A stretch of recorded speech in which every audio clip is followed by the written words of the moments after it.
What's up mga chong? So ngayon, may bago na naman tayong i-review unit. Bagong labas. Actually di naman siya bagong labas. Pero ngayon ko lang nakuha yung akin, yung order ko. So ngayon lang natin siya i-review. So ito yung DDM4. So, DDM4 PDW. So, ang magazine niya, yan. Parang SLR yata na ano, na stock. Tama ba ako? Yung magazine niya. So, compatible naman siya sa spring mag. Sa compatible din siya sa tracer mags. Ayan, tracer mags yan.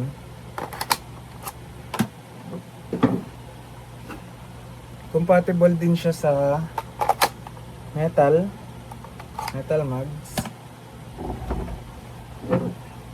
So, compatible din siya sa syempre long spring mag. Tapos tingnan natin. So compatible din siya sa battle mag. Yan. So, compatible siya.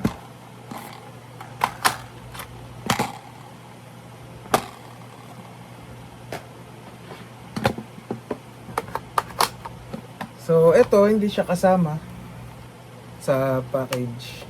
Dinagdag ko lang. Ano bang mga key features niya? Nasa ano to? 2.5 kilos din siguro. Mga 2 kilos. Medyo mabigat siya. 2 kilos. Mga ganun. Between 2 kilos to 3 kilos din siguro. Mga ganun. So, ang makikita nyo, medyo maikli siya. Ito yung ARP9V3 ko. Yan, ARP9V3. So, ito yung comparison niya. Yan, mas maikli pa siya sa... actually extended pala tong ARP9V3 ko. Hindi natin i-extend. Mas mahaba lang siya ng onte. Okay.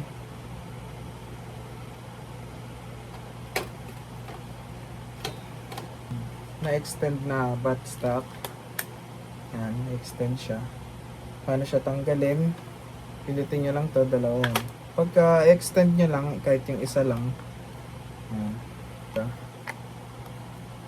Yan. Extend. Pero di mo siya matatanggal. Para matanggal mo siya, kahit kailangan pindutin mo rin tong isa. Yan. So matatanggal mo na siya. Yung buttstock. Ito yung buffer tube niya. Ang buffer tube niya may cover na threaded. Yan. So, ang nilagay kong battery maliit lang kasi pagka medyo mahaba, mas mahaba dito, hindi mo na may kakabit to. Well, plano ko naman, hindi ko na talaga ikakabit to. Yung threaded na cover niya. So, para may pakita ko lang sa inyo, kaya maliit na battery ang kinabit ko ngayon. So,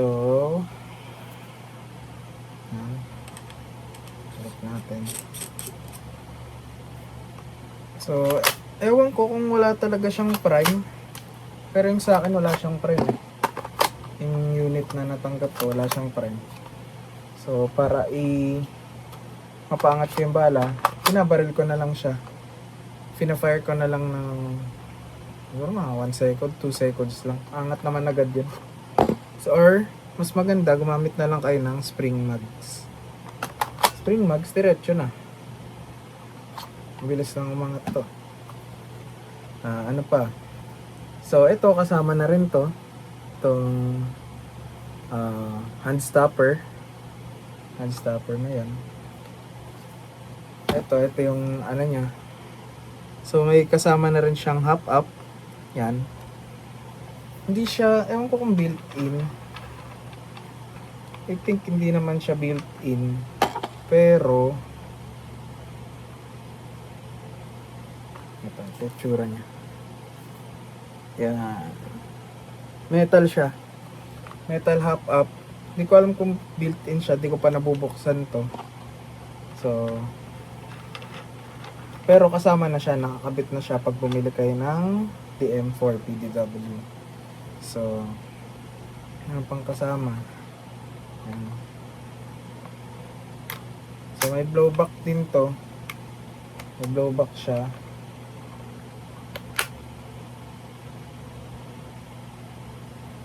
Medyo mahalog to eh. Pero okay lang naman. Naka metal gearbox na siya. Syempre metal gearbox, metal gears. V2 na yan, ambidextrous siya. So V2 gearbox.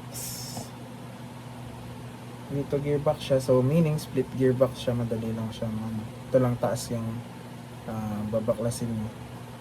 So, ano pa? May marking siya dito pala. Ayan kung kita niya. Ayan, may marking siya dito sa loob. Markings. Dito, meron din siyang markings dito. Trades. Ayan. Dito, wala siya dito. So, safe. Dito sa kabila, marami siyang markings. So, may DDM4 PDW dito. Ito ay 300. Yan. 300 yan. 300. Tapos may mga markings din siya dito. Yan. Ganda yung markings niya. Saan pa markings niya? Ganda nga ng markings rin siya. Logo. Meron din pala siya dito sa ilalim. Yan. Ang ganda. Yan, Maxim.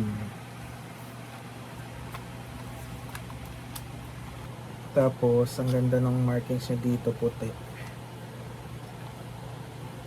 Dito rin pala, meron din. Ayan. So, itang kita niya. Yan.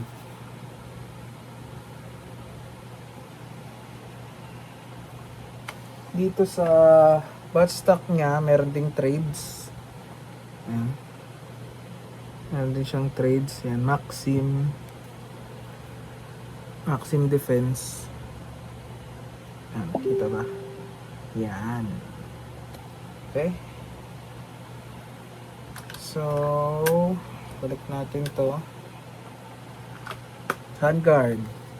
Handguard niya, ganda rin ng texture.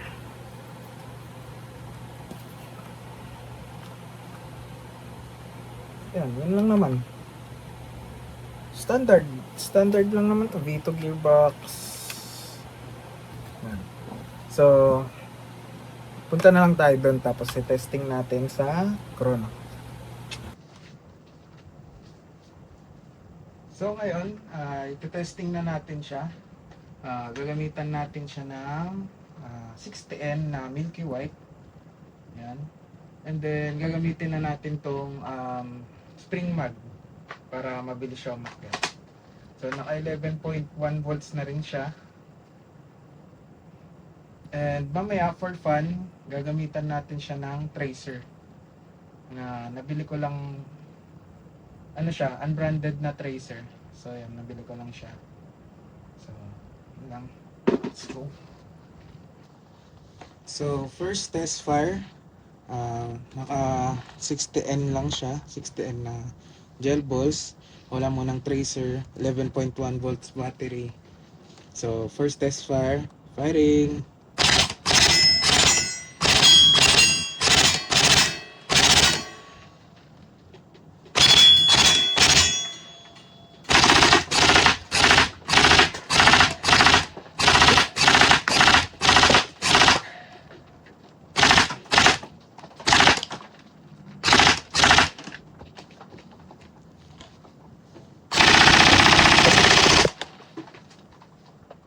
So, yun siya. So, ngayon, ikokorono na natin siya. Yan. Para makita natin yung FPS nga in actual. FPS and RPS.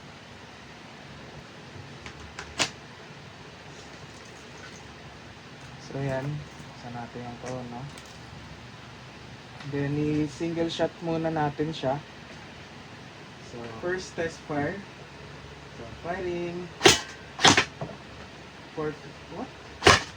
246, 238, 241, 238, 237, 239, 240, 253.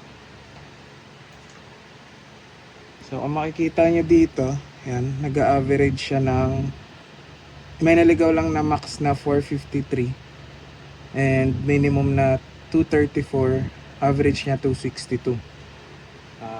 May naligaw kasi na 453, so nag-average siya ng 262. Pero, tinry ko kanina, ang average niya lang ay 240 FPS. So ngayon, ito try natin yung full auto para makita natin yung RPS and FPS niya pag naka full auto. So, full auto, first test fire, firing.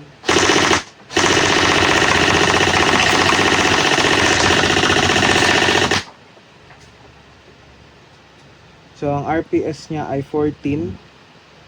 Yan. And ang FPS niya ay 240. Yan.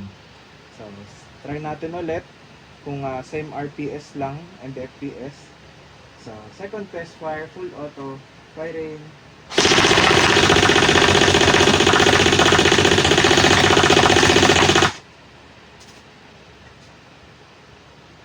So, yan. 15.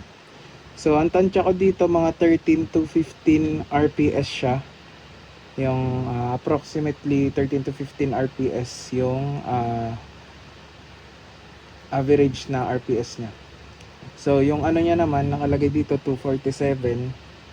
Pero, ang tansya ko naman ay 240 FPS lang siya. Kasi yun ang madalas na lumalabas. So, ayan. 243 ang average. So, mga 240 lang din. Ayan. So, ngayon naman, testingin natin siya ng naka-glow gels. And then, papatayin natin yung ilaw. Para makita natin. Nilagyan na natin siya ng glow gels. And then, try muna natin ng maliwanag. And then, nilalagay natin tong tracer.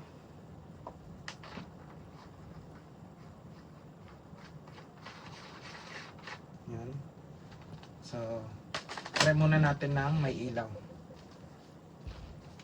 So, first test fire with glow gels and unbranded na tracer. So, first test fire, firing.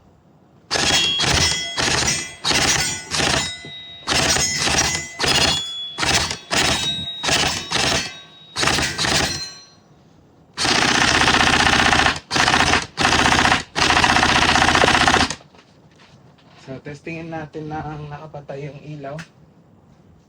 Medyo may ilaw lang. Yan. So, second test fire, walang ilaw, firing.